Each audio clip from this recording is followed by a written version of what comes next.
guys, udah pada tahu belum kalau The Crepes ada varian baru? Dan ini adalah soft crepes yang luarnya lembut, dalamnya penuh dengan isi. Buat teman-teman yang belum tahu, sekarang The Crepes juga hadir di Palembang Icon. Ini begitu Mimin lewat, wanginya tuh khas banget. Bikin pengen mampir dan pas dilihat ini The Crepes loh.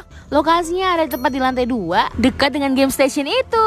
Dan ini dia promonya Ovomaltine Soft Crepes. Setiap pembelian soft crepes Ovomaltine Oreo ataupun Ovomaltine Cheese, kamu bisa dapatkan tambahan aqua hanya dengan 1.800-an. Dan promonya berlaku dari tanggal 1 sampai tanggal 14 Mei nanti.